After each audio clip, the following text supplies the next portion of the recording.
Hey guys, Gary Joe here, and today I want to look at the arrow holder here. This is just a plastic quiver. It's nothing really fancy about this. It's a thin plastic, and it can hold your arrows. And this will hold arrows up to about 38 and a half inches long.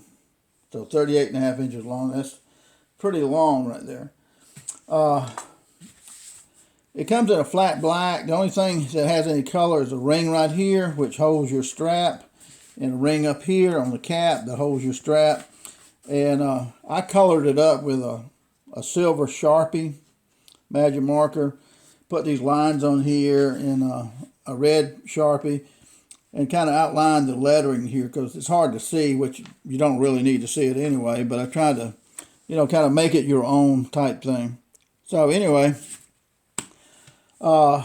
It telescopes out, and you can adjust your strap right here with this buckle here and lengthen it, put it on your shoulder and whatever.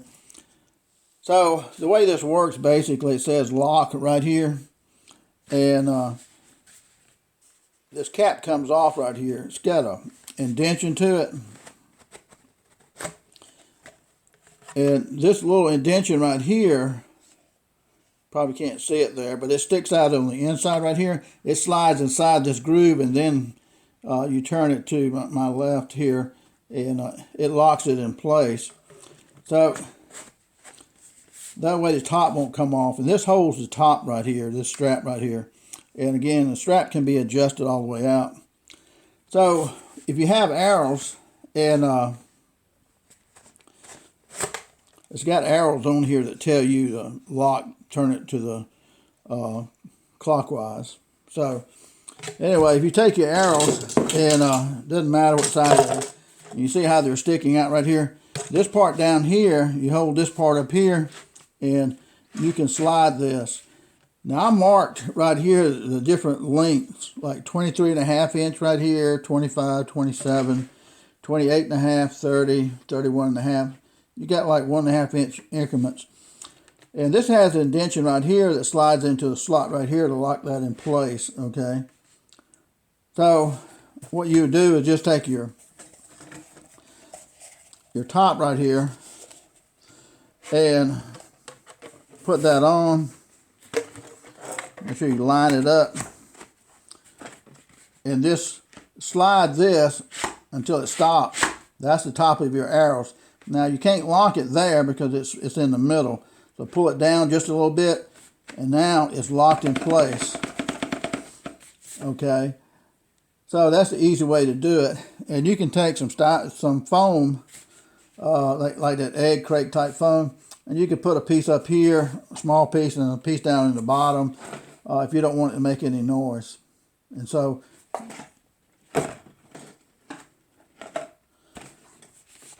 it works really well that way. And like these arrows here go up to 30 inches on the arrows I have in here now. So to me, it's kind of a neat little device here. Now what I'm going to do, I like the strap right here. You could use it like a quiver. And what I'm going to do is probably cut this strap right here. And I'm going to cut this strap probably right here. And the other end of it, I'm just going to lay over it after I cut it. And I'm going to take a rivet and just drill a hole in it, this plastic, and rivet that strap after it's been cut.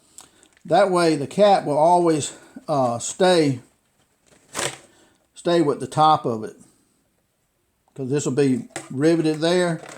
And the other end of this will stay here, so I can adjust this out. You got that much room there to adjust this out to make it a lot longer and so forth. And so that's how that's going to work. So this will span on out. So I think it's a pretty good idea. Now you probably say, well, why does anybody need that? Well, you probably don't, to be honest. But if you've got arrows, now I have some arrows. My arrows generally cost me about $140, $145 for a dozen, something like that. And I do have some arrows that cost $500 a dozen. So you really want to protect those, but some people use PVC pipe, which is a lot heavier than this, because this again is so thin. You can see how it weighs nothing. I mean, just a couple of ounces. It's very thin, and the top right here, I can't crush that down with my hand. The top here and the bottom are the same. They're really hard to crush down on the top ends of it. And lock it like that. Now the sides of it, you can crush down the sides of it right here. Okay, so that part right there, it takes a little force, not a lot, but it's fairly sturdy. Anybody knows anything about carbon arrows? Now that's aluminum arrows in there. But anybody knows anything about carbon arrows, they're almost indestructible. You're not going to hurt a carbon arrow. But sometimes it's good just to have them there. If you had some broadheads with sharp points on there, you could put your styrofoam in here and make it round. Cut out some slots in it to hold those sharp arrows. And that would help, protect anybody from getting a hold of that. The bottom does not come off, so the points could be down toward the bottom. And it's a good way to transport broadheads and stuff like that, I think, in a safe manner. So I thought it was kind of neat. Could be very useful. You're probably saying, well, who in the world uses aluminum arrows? Well, I like the old school stuff too. I have a bunch of carbon arrows, and I like the old school stuff as well. So that's the way it looks. And again, I colored all. I gave it all this silver color with a Sharpie, so you kind of make it your own, and the lettering and stuff like that. But $16. Sometimes you can find them for $15 on eBay, shipping and handling included, and they could be very useful in the long run. Again, the case weighs nothing, but again, when I cut this in two right here, I'm just going to overlap it after I cut it in two and just rivet it in there, so I can use the bottom part of the strap, the hook on my belt or on my shoulder, because the way it's made right now, the cap here is attached like this with the strap on there, so you can't put it over your shoulder and pull arrows out of here because you have to have the cap on in order for this to work. So I thought that'd be an easy remedy right there, just to rivet. So I'll do that and let you see how it looks. Thanks for watching, guys. Gary J.